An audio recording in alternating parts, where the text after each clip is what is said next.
নাই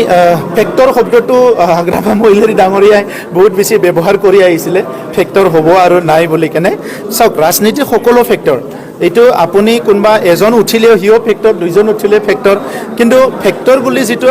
ক'ব বিচাৰিছে সি আমাক কিবা ক্ষতি কৰিব নেকি বা প্ৰত্যাহ্বান হ'ব নেকি আজিৰ তাৰিখত হাগ্ৰামা মহিলাৰী বা BPF কাৰো কাৰণে প্ৰত্যাহ্বান নহয় আৰু কাৰো কাৰণে এইটো কোনো ধৰণৰ মানে চিন্তা কৰিব লগা বিষয় নহয় কাৰণ তেখেতসকলৰ 17 বছৰৰ যিটো ভুল কাৰনামা সেইটো সকলো ৰাইজে বুজি পাইছে আৰু এতিয়া কিছুমান BPFৰ কৰ্মীসকলৰ বাহিৰে ৰাইজৰ মুখত আৰু BPF ইতিমধ্যে অতীত হৈ গৈছে হাগ্ৰামা মহিলাৰী ডাঙৰীয়া অলৰেডি অতীত হৈ গৈছে আপোনালোকৰ নেতৃত্ব শান্তি ঘূৰি আহে ইয়াৰ পিছৰ পৰ্যায়ত আপোনালোকৰ টাৰ্গেট ডেভেলপমেণ্ট এতিয়া চাওক আজিৰ পৰা 3 বছৰ আগত বিটিআৰ অঞ্চলৰ ৰাইজে ডেভেলপমেণ্টৰ কথা ক'বই পৰা নাছিলে কাৰণ জীৱন আৰু সম্পত্তি নিৰাপত্তাক লৈ চিন্তিত হৈ আছিলে আৰু এতিয়া চবৰে মুখে মুখে ডেভেলপমেণ্ট আহিছে গতিকে নেক্সট আমাৰ টাৰ্গেটটো হৈছে ডেভেলপমেণ্ট হ'ব লাগে আৰু সকলো জাতি জনগোষ্ঠীয়ে নিজৰ সাংবিধানিক অধিকাৰ পাব লাগে নিজৰ সামাজিক অধিকাৰ পাব লাগে সাংস্কৃতিক অধিকাৰ পাব লাগে ভাষাৰ অধিকাৰ চবে পাব লাগে ভূমিৰ অধিকাৰ পাব লাগে সকলো নিজৰ নিজৰ অধিকাৰ লৈ সুস্থ নাগৰিক হিচাপে জীয়াই থকাৰ কাৰণে এটা পৰিৱেশ সৃষ্টি কৰাটোৱে আমাৰ নেক্সট টাৰ্গেট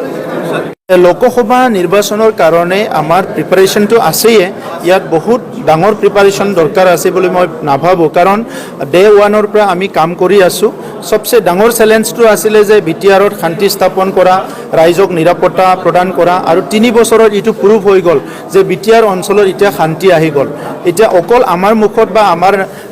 আমাৰ চৰকাৰৰ মুখত নহয় পাব্লিকৰ মুখত সকলোৰে মুখে মুখে আহিছে যে বিটিআৰত শান্তি আহি গ'ল এতিয়া দিনে নিশা আমি নিজৰ কামবিলাক কৰিব পাৰোঁ নিজৰ হাতত লোৱা যিকোনো এজেণ্ডা যিকোনো কাম সেইটো আমি সম্পন্ন কৰিব পাৰোঁ কোনো ভয় কৰিব লগা নাই কোনো মানে শংকা কৰিব লগা নাই সেইটো আমাৰ ডাঙৰ এটা এচিভমেণ্ট ইয়াৰ বাহিৰে ডেভেলপমেণ্টটো যিটো স্থবিৰ হৈ আছিলে আইৱাৰ ঘৰবিলাক 2010ৰ পৰা হোৱা নাছিলে এইটো লাহে লাহে বহুতখিনি ঘৰ হৈ গ'ল ৰাস্তা পথ লাহে লাহে বহুতখিনি হৈ গ'ল ষ্টুডেণ্টবিলাক বহুত আগবাঢ়ি যাবলৈ পাৰিছে সকলো দিশটো চাই পেলাই অলৰেডি কেম্পেইন হৈয়ে আছে আৰু পাব্লিকে এইবাৰ যিটো আমাৰ